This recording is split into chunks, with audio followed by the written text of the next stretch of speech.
인텔이나 또는 AMD 이렇게 CPU 제조 회사들 또는 삼성이 될 수도 있겠죠. 그래서 중국에서도 할 수 있고, 그다음에 그 여러 대가 하나인 구조를 쓰면 안 됩니다. 그래서 어떤 이런 부분을 말해서 엔비디아, 삼성의 막 SK 하이닉스도 그렇고 여러 대가 하나인 구조를 쓰면 제 기술입니다. 그 중에서도 CPU다 그러면 대중소로 들어가, 전극도 각각 들어가나 각각 들어가게 되니까 하나의 전극에서 나눠줄 수도 있는데요. 뭐 LED 발광 다이오드, 레이저 발광 다이오드, 방막 트랜지스터, 통신칩도 대중소로 들어가서 통신칩은 이제 각각의 전파를 잡고 구동 프로그램도 각각 존재할 수 있고요. 또는 하나의 구동 프로그램에서 전체를 통과할 수 있는 3개짜리, 5개짜리가 하나인 구조. 그리고 이제 대중소로 들어 각각의 전파를 다 잡을 수 있으면 하나의 그런 제품이 있고, 각각의 전파 TR 모듈 같은 거 이렇게 A사례에 대해서 각각의 전파를 잡는 게, TR 모듈은 겉으로는 한 놈이지만 3개, 4개, 5개짜리가 한 놈일 수도 있다라고 말씀을 드리는데, 전극도 각각이고 하나의 전극에서 나눠주는 경우도 있을 수도 있다. 정보 처리를 어떻게 하나의 전파를 잡아서 받으면은 그것을 동영상 한 개, 다음에 100개, 1000개, 만 개로 쪼개서 1년분 암호 설정해서 옆에다 나눠줄 수도 있어요. 그래서 50%는 직렬로 큰 놈이 담당하고 나머지를 이렇게 5개짜리가 10%씩 따라 속도를 빨리 처리 다시 조합한다. 이게 이제 슈퍼컴퓨터의 개념인데요. 회사 내 슈퍼컴퓨터를 내가 이렇게 100대 있다. 그럼 그거를 동영상기를 100개, 1000개, 만 개로 쪼개서 1년분 암호 설정해서 각각 저장하고 각각 불러온다. 또는 연산도 각각에서 다시 불러온다. 근데 컴퓨터 케이스는 필요 없지 않냐. 기판에다가 이게 저장 장치만 달면 된다라고 이렇게 말씀드려요. 데스크탑이다, 노트북이다, 스마트폰이다. 기판이 여러 개 있는 구조를 가지고 각각의 이제 구동 프로그램을 갖고 있고요. 구동 프로그램이 서로 기본 구성은 똑같은데 서로 역할이 틀릴 수도 있다. 여러 대, 겉으로 보는 분명히 데스크탑이 한 놈인데 아래 보니까 5개짜리, 10개짜리가 하나더라. 이런 개념이 들어간다는 거죠. 스마트폰, 로봇, 이런 것도 비상기판의 개념도 내가 말씀을 드렸는데, 보일러다, 로봇이다, 드론이다. 드론 추락하면 비상 이렇게 추락할 때 비상 어떤 기판과 전자공격 받을 수 있잖아요. 전자전 공격. 그래서 비상기판과 비상 배터리 개념, 비상 연료통 개념으로 추락을 그걸 가동해서 움직인다. 전기차 같은 것도 태워 죽으니까 창문 열을 때 비상기판과 비상 어떤 배터리를 해가지고 창문을 열고 닫는다. 보일러 같은 거나 그다음에 드론이나 로봇이 임시 작동, 차의 임시 작동을 위해서 비상기판과 비상 어떤 배터리 또는 비상 연료통, 연료통은 석유부대 같은 뭐가 됐든 이런 개념을 쓰시면 제 기술입니다. 그래서 여러 대가 하나인 구조를 쓰자는 거죠. 그러면서 그러면 D램이나 GPU 같은 것도 GPU도 CPU도 4개, 전극이 4개, 3개짜리가 하나인 구조, 10개짜리가 하나인 구조를 쓰고 슈퍼컴퓨터 개념을 주자는 거죠. 그 다음에 엔비디아의 GPU도 대중소로 들어가서 뭐 CPU도 그렇고 대중소 들어가서 10개가 하나인 구조가 될 수 있다. 그래서 구동 프로그램이 각각 있거나 기본적인 구동 프로그램은 똑같은데 역할이 좀 틀린 구동 프로그램이 각각 들어가서 움직일 수 있다. 이런 개념을 쓰시면 제 기술이에요. 거기서 이제 VRAM도 들어가잖아요. 그래픽 처리용을 해서 VRAM이 들어가는데 VRAM도 D램의 일종이에요. VRAM, SRAM, 그다음에 D램, HBM 이런 데 모든 이렇게 램들이 있는데요. 거기다가도 구동 프로그램을 넣어주자는 거죠. 넣어줘가지고 이렇게 플로팅 게이트 개념을 주자, 또는 플래시 메모리를 줘가지고 정보를 거기다 저장하고 그냥 빨리 불러면 빠르다. 이것은 CPU에 있다가도 그것을 달아놓거나 원칩으로 해가지고 이렇게 달아놓거나 마더보드에 좀 떨어져서 그걸 놓자. 거기다가 부팅 프로그램도 넣어놓을 수 있다라고 말씀을 드렸는데, 그러면 이제 컴퓨터 기본 화면만 아니면 바이오스에다가 넣자. 그래서 기본 프로그램만을 띄우는 그런 정도면 별로 용량이 크지 않으니까 부팅 프로그램을 넣어놓자면 속도가 빠르다는 거죠. 부팅 속도. TV에도 적용하고 로봇 부팅에도 이런 기술이 들어가요. 모든 가전 부품에도 속도가 빠르다는. 그래서 이런 것에 대해서 말씀을 드렸는데요. 이게 GPU 같은 데에서도 VRAM, 모든 램 종류에다가 시스템 D램에서 이렇게 불러오잖아요. 그러면 속도 차이 때문에 그 정보가 CPU나 GPU는 엄청 빠른데 D램이 늦는 경우죠. 그러니까 이거는 거기다가 플로팅기를 담아서 저장 장치로 휘발성이 정보를 저장이 안 돼요. 그래서 휘발성 플로팅 게이트를 이제 대중소로 들어가거나 그렇게 달아놓자. D램 종류나 이렇게 들어있는 게 시스템 D램이 됐든 VRAM이든 SRAM이든 HBM 상관이 없다라는 거죠. 그래서 거기다가 통신칩도 그럴 수 있어요. 통신칩이나 이게 CPU 뭐 이런 것들은 칩 종류에 상관없이 이 기술을 쓸 수 있어요. 정보를 이따 저장을 해놓고 빨리빨리 처리하자는 거죠. 플로팅 게이트를 만들거나 통신칩에다가 그렇게 하시면 되게 통신칩에다가 전력 반도체도 플로팅 게이트 개념을 주거나 저장 장치를 달아놓자. 플래시 메모리 중에 일반적으로는요.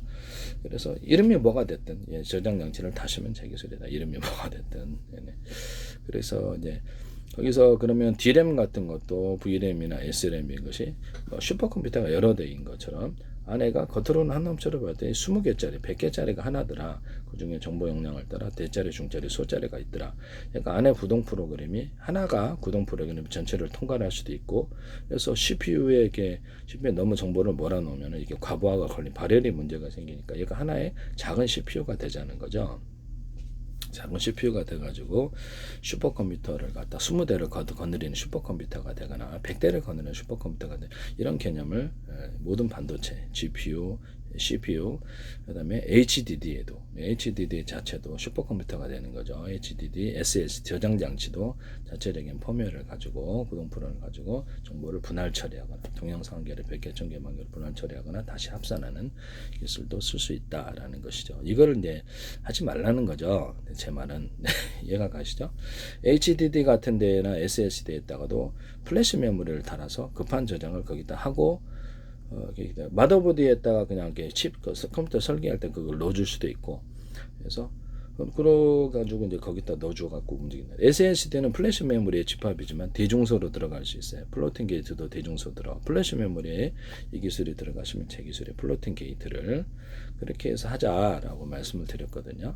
이런 개념이 들어가면 제 기술이에요. 그러니까 여러 대의 슈퍼컴퓨터가 생기는 거죠. 겉으로는 분명히 D램이 하나의 제품이지만 안에 보니까 5개, 10개 컴퓨터들아, 슈퍼컴퓨터들아 이런 거를 정보 처리를 분산해서 처리하는 개념을 주시면 삼성, SK 하이닉스, 엔비디아, 그다음에 AMD, 인텔 이런데 그다음에 뭐 마이크론, 그다음에 중국의 어떤 제조업 업체들 창신 메모리를 양적 메모리든지 어떤 데서도 이 개념을 쓰지 말라는 제주 반도체가 됐든 어디든 반도체 회사들이 이 개념을 쓰지 말라는 거죠. D램은 일반적으로 구동 프로그램이 없는데 플래시 메모리를 달아주거나 아니면 플로팅 게이트 개념을 줘서 거기다 구동 프로그램을 넣어주면 이 역할을 시킬 수가 있다는 거죠. 그렇죠. CPU에 너무 과부하가 걸리면 한 놈에게 너무 시키니까 얘네가 각각이 다 CPU가 탑재한 이런 이렇게 슈퍼컴퓨터가 되는 개념이 되겠습니다. 그럼 속도 처리가 엄청 빠르다는 거죠. 네네. D램이들 대중소로 들어가서 20개짜리를 해서 동영상 한 개를 100개, 1000개, 만 개를 동시에 띄워버리자는 거죠. 그래서 직렬과 병렬을 공존하게 하는 기술에 대해서 제가 말씀을 드렸는데, 직렬은 일반적으로 이렇게 순차적으로 읽는 거예요. 논리적으로 이렇게 글을 읽을 때, 우리가 글 읽을 때 컴퓨터도 그래요. 그래서 병렬은 1000개, 10,000개 잔해로 동시에 동영상 한 개다 100개, 1000개를 10,000개로 쪼개서 일련만 아무것도 동시에 읽어버리고 동시에 쓴다는 거죠. 동시에 저장. 그래서 이 기술이 들어가는 거예요. 그래서 CPU든 GPU든 D램이든 이 직렬과 병렬을 공존하게 하는 기술을, 하나는 논리적인 거고 하나는 분할적인 것이죠. 부품적인 것. 그래서 두 가지를 같이 해서 처리하자.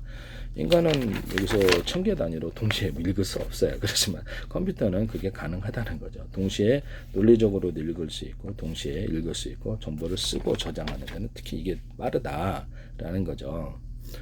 이해가 가시죠? 그래서 이런 것들도 100개, 1000개로 10,000개로 쪼개갖고 동시에 읽어버릴 수 있다는 거죠. 그래서 엔비디아에서 이 개념을 쓰시면 제 기술이라는 거죠. 이거를 순차적으로 읽는 게 아니라 화면을 이거를 10,000개 단위로 쪼개가지고 그래서 동시에 읽어버린다. 작은 조각 단위로 나눠서 이렇게 말씀을 드렸는데, 아니면 여기서 뭐 이렇게 읽어볼 때 이게 좌표와 숫자 방식의 깊이별로 이 색깔 정보랍니다. 이 색깔을 이렇게 숫자나 진법수로 표현해서 찰칵 찍어 나열해 놓고 찰칵 찍어서 1000분의 10,000분의 이렇게 축소 이렇게 해가지고 전송 저장한다. 오디오도 가능하죠. 오디오 음성도 가로 세로 높이로 좌표와 숫자 방식으로 숫자 방식으로 진법수로 바꿔서 찰칵 찍어가지고 가함은 큰 파일이지만 나노 단위로 가함은 작은 파일이다. 전송 저장한다. 촉각 정보, 감각 정보, 주관적인, 객관적인 이런 정보 말고 되게 이쁘다, 뭐 사랑스럽다 이런 뭐 느끼는 주관적인 정보도 숫자로 표시해서 한다.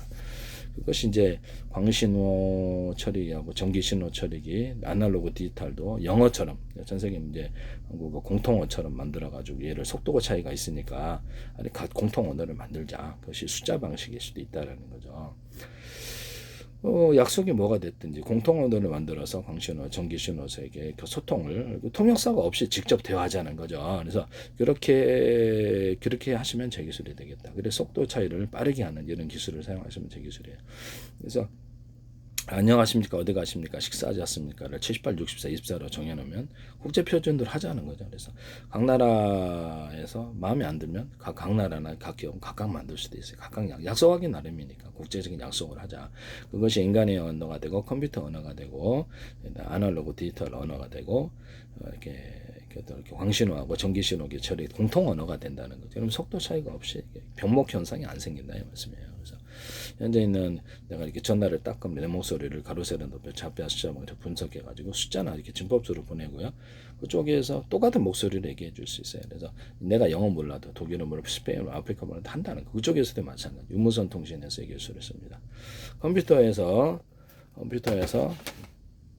지금 현재 있는 진법수도 쓰고 1번은 2번 모드는 이렇게 딱 누르면 이렇게 숫자 방식의 이런 제 방식의 공통 언어가 들어. 3번 모드는 또 다른 약속, 4번 모드는 또 다른 약속 이렇게 할 수 있어요. F9를 누르면 정해진 약속이 있을 거예요. 그거를 1번 모드 들으면 또 다른 약속, 3번 모드를 쓰면 되겠어요. 이렇게 한다는 거죠. 이것은 1번 모드는 공격하라, 2번 모드는 철수하라, 3번 모드는 안녕하십니까, 이렇게 할 수도 있다라는 거죠. 모든 신호를 동작 신호, 이렇게 음성 신호 또는 이런 같은 얼굴이라도 1번 모드는 공격하라, 2번 모드는 철수하라, 3번 모드는 안녕하십니까, 이렇게 할 수도 있어요. 얼굴로도 가능하다. 동작이나 표정 인식 이런 것들도 이런 것도 정해진 약속이 있을지라도 모두를 틀리게 하는 기술을 사용하실 거라고 생각하는데 현재는 컴퓨터를 변경시키지 않고도 사용할 수 있습니다. 남의 기술을 무단으로 사용하지 마세요. 그래서 이런 부분을 엔비디아에서도 하시면 안 되겠다. 슈퍼컴퓨터를 제가 회사 내 컴퓨터를 100대 나눠서 동시에 연산도 나눠주고 동시에 이렇게 이렇게 전장하자. 네. 동시에 연산도 나눠주고 되게 합산만 해주자라는 거죠. 그럼 슈퍼컴퓨터 된다. 가격이 싼 슈퍼컴퓨터가 되는 거죠. 그래서 여기다 동영상계를 100개, 1000개 만들어주고 작은 동학단에 나눠서 각각 저장하거나 할 수도 있다. 우리 내는 이렇게 한 군데에다 저장을 할 수도 있지만 여러 군데 분산 저장해서 합산하는 구조를 쓴다라고 제가 내를 연구를 해봤더니 그런 것 같다. 이거를 도입을 하자라고 말씀을 드렸는데 직렬 저장이라는 것이 배터리에서도 쓸 수 있는데 배터리에서도 쓰는데 여기서 큰 놈이 안정적인 전력을 담당하고 배터리에서만 그런 게 아니고요. 그래서 고체 연료 모듈 이렇게 어떻게 말씀을 드렸었죠. 로켓 엔진에서 미사일에 있다고도 이걸 모듈을 달아서 움직이자 그랬는데 고체 연료 모듈이다 그러면 큰 놈이 일반적인 파워를 담당하고 병렬을 언어표에서 6개, 10개짜리가 언어표짜리가 해서 이렇게 순차적으로 키거나 해가지고 자세를 제어형 고체 연료 모듈도 있을 수 있고 액체 연료 모듈도 어떻게 고체 연료 모듈 액체물을 같이 달자라고 말씀을 드렸는데 이렇게 큰 놈, 중간 놈, 작은 놈 제트 엔진의 연소실도 큰 놈, 중간 놈, 작은 놈 이렇게 하면 융합열이 발생해서 추진력이 굉장히 세진다라고 말씀을 드렸는데요.